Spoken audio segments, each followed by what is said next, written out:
مولانا عبدالحمید صاحب بلند شریف والے، اور وہ جہاں بھی تشریف فرماؤں میں ان سے گزارش کروں گا کہ وہ بھی آگے تشریف لے آئیں ادھر منبر کی طرف۔ اور میں گزارش کروں گا حضرت مولانا پھر حضرت محمد حاجت خان صاحب جو ہمارے حضرت نصیر حسین صاحب نقشبندی رحمۃ اللہ علیہ کے اجل خلفاء میں سے ہیں، اور اللہ ان کے کام میں برکت دے، ان کی عمر میں برکت دے۔ کل اعلان میں تھوڑا سا فرق ہو گیا کہ ان کو ظاہر پتہ نہیں تھا، جو اعلان کرنے والے تھے انہوں نے بتا دیا کہ مولانا نور محمد قریشی مدد اللہ کے خلفاء میں، حالانکہ نہیں، دونوں پیر بھائی ہیں اور ان کو خلافت حضرت مولانا نصیر حسین صاحب سے ہے، ہمارے بڑے بزرگ ہیں، وہ تشریف لائے، ان سے بھی گزارش ہے کہ وہ بھی آگے تشریف لے آئے۔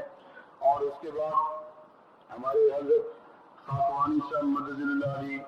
تشریف فرما ہوں گے، ان سے بھی گزارش ہے کہ وہ بھی تشریف لے آئیں۔ ہمارے حضرت سید علاء الدین شاہ صاحب رحمۃ اللہ علیہ جو پوری زندگی جب تک وہ حیات رہے ہماری اس خانقاہ کے سرپرست اعلیٰ رہے، اور تمام لنگر کا، اجتماع کا تمام انتظامات ان کے، وہ جماعت کے امیر بھی تھے، سید عبداللہ شاہ صاحب رحمۃ اللہ علیہ کو امیر بنایا تھا حضرت مولانا عبدالغفور عباسی مدنی رحمۃ اللہ علیہ نے، اور انہوں نے اپنی زندگی میں حضرت مولانا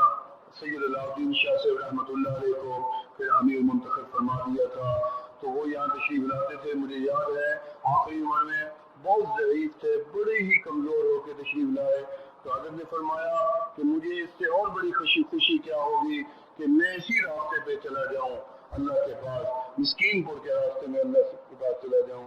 حضرت مولانا عمر قاسم صاحب بلند شریف والے، اور ہمارے حضرت فقیر محمد عبداللہ صاحب وہ بھی تشریف فرما ہے، ان سے گزارش ہے کہ وہ بھی آگے تشریف لے آئے، جو آگے حضرات بیٹھے ہیں تھوڑا پیچھے ہوتے جائیں، تھوڑا جگہ بنائیں۔ فقیر محمد یوسف صاحب خانگڑھ والے جہاں موجود ہوں، میری ان سے بھی گزارش ہے کہ وہ بھی تشریف لے آئیں۔ اور آپ کو اور بھی بڑی خوشی ہوگی کہ ہمارے حضرت رحمۃ اللہ علیہ کے جو استاد تھے، حضرت نانوتوی رحمۃ اللہ علیہ کے جو استاد تھے حضرت مولانا شیخ الحدیث احمد پوری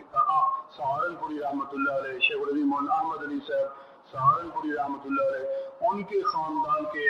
ہمارے بزرگ حضرت مولانا صاحبزادہ عبدالشکور شاہ صاحب وہ بھی تشریف لائے ہیں، وہ بھی موجود ہیں، اور بھی بہت سے حضرات ہیں، علماء اور مفتی حضرات تو بہت ہی ہیں، اور مشائخ بھی الحمدللہ کافی ہیں، وہ بھی یہاں تشریف فرما ہیں۔ تو اس لیے یہ حضرات آگے تشریف لے آئیں، کیونکہ اب یہ اختتامی پروگرام ہے، اس کے اندر آپ کو تھوڑی سی ہدایات ملیں گی، اس کے بعد ذکر ہوگا اور دعا ہو جائے گی 10 بجے۔ تو حضرت قریشی رحمۃ اللہ علیہ نے اس جگہ کو آباد فرمایا، اس کی بنیاد رکھی، اور حضرت رحمۃ اللہ علیہ نے اس اجتماع کا قیام بھی خود فرمایا، یہ ہم نے جاری نہیں کیا۔ البتہ فرق یہ ہے کہ حضرت رحمۃ اللہ علیہ نے اس اجتماع کا نام عرس شریف رکھا ہوا تھا، کہ یہ عرس ہے، اللہ والوں کا عرس ہے، اس میں خیرات ہوتی ہے، فقیر جمع ہوتے ہیں، اور اللہ اللہ کی آوازیں اور صدائیں لگتی ہیں۔ لیکن حضرت مولانا عبدالغفور عباسی مدنی رحمۃ اللہ علیہ جب سن 68 میں یہاں تشریف لائے پہلی مرتبہ مدینہ طیبہ سے،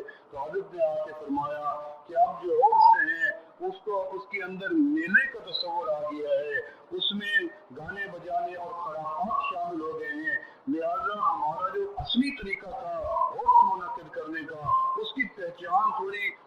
مشکل ہوتی جا رہی ہے، اس لیے ہم اب اس لفظ کو تبدیل کرتے ہیں، اس کو اللہ والوں کا اجتماع کہتے ہیں، یعنی اجتماع صوفیہ کرام، یہ حضرت نے اس کا نام رکھا اور اس کو بدل دیا۔ وہ علماء کہتے ہیں کہ اجتماع کی ضرورت تو ہوتی نہیں ہے، کیونکہ جمعہ کا اجتماع ہی کافی ہوتا ہے، پھر عید کا اجتماع بھی کافی ہوتا ہے، اور پھر حج کا بڑا اجتماع ہوتا ہے، وہ بھی کافی ہوتا ہے۔ لیکن ہماری جو بدعمالی کا زور پڑ گیا ہے، تو ہمارے اوپر نفس و شیطان کا حملہ بڑھتا جا رہا ہے، تو ہمارے صوفیاء کرام نے پھر اس کو گاہے بگاہے اس کو منعقد کرنے کا اہتمام کیا ہے۔ تو میں درخواست کروں گا حضرت ڈاکٹر غلام مصطفیٰ خان سے رحمۃ اللہ علیہ کے جانشین حضرت مولانا صاحبزادہ ڈاکٹر حافظ منیر احمد خان صاحب سے کہ وہ بھی تشریف لے آئیں، اور ان کو جو حضرات ہیں لے کے آئیں اسٹیج کے اوپر، اور حضرت مولانا محبوب الحسن ڈاکٹر محبوب الحسن صاحب واسطی وہ بھی جہاں تشریف فرماؤ، وہ بھی آگے تشریف لے کے آئیں، اور حضرت مولانا امیر حلوی صاحب جن کا کل بھی تعارف کرایا تھا، وہ بھی ہمارے حضرت کے خلفاء میں سے ہیں، اور وہ بھی جدھر ہوں وہ بھی آگے تشریف لے آئیں، اور ہمارے والد صاحب رحمۃ اللہ علیہ سے مجاز حضرت حاجی محمد خالد صاحب خانگڑھ والے وہ بھی جہاں تشریف ہوں، ان سے بھی میری گزارش ہے کہ وہ بھی آگے تشریف لے کے آئیں، کیونکہ وقت بالکل محدود ہوتا جا رہا ہے، گزارش ہے کہ وہ اسٹیج پہ تشریف لے کے آئیں۔ تو میرے دوستو، ابھی ہم نے یہاں سے جانا ہے تو ہم نے 7 اعضاء کا احتیاط کرنا ہے۔ 7 اعضاء ہیں، یعنی پہلا عضو آنکھ ہے، یہ گناہ بھی کرتی ہے اور نیکی بھی کرتی ہے۔ جب اس آنکھ سے ہم قرآن کو دیکھتے ہیں تو یہ نیکی ہے، جب اس آنکھ سے ہم کعبے کو دیکھتے ہیں تو یہ نیکی ہے، جب اس آنکھ سے ہم والدین کو دیکھتے ہیں تو یہ بھی نیکی ہے، جب اس آنکھ سے ہم محبت سے کسی مسلمان کو دیکھتے ہیں، انسان کو دیکھتے ہیں تو یہ بھی نیکی ہے۔ تو یہ اس آنکھ سے نیکی کا تصور بھی ہے اور گناہ کا بھی ہے کہ جب ہم غضب سے دیکھتے ہیں، جب ہم نفرت سے دیکھتے ہیں، جب ہم حسد سے دیکھتے ہیں، جب ہم شہوت سے دیکھتے ہیں تو اس آنکھ سے نیکی بھی ہوتی ہے اور اس آنکھ سے گناہ بھی ہوتے ہیں۔ تو بیانی زبان ہے دوسرا عضو، اس سے ہم سے گناہ بھی ہوتے ہیں اور نیکی بھی ہوتی ہے، اور اسی طریقے سے کان ہے، اس سے ہم نیکی بھی کرتے ہیں اور گناہ بھی کرتے ہیں، اور اسی طریقے سے پیٹ ہے، پیٹ سے ہم گناہ بھی کرتے ہیں اور پیٹ سے ہم نیکی بھی کرتے ہیں۔ پھر ہاتھ ہے، ان سے ہم نیکی بھی کرتے ہیں اور گناہ بھی کرتے ہیں، اور شرمگاہ ہے، اس سے ہم نیکی بھی کرتے ہیں اور گناہ بھی کرتے ہیں، اور پاؤں ہے، اس سے ہم نیکی بھی کرتے ہیں اور گناہ بھی کرتے ہیں۔ تو یہ اعضاء سبع ہے، اس سے ہم نیکی بھی کرتے ہیں اور گناہ بھی کرتے ہیں۔ انہی کے اعمال ملائکہ لکھتے ہیں کرام کاتبین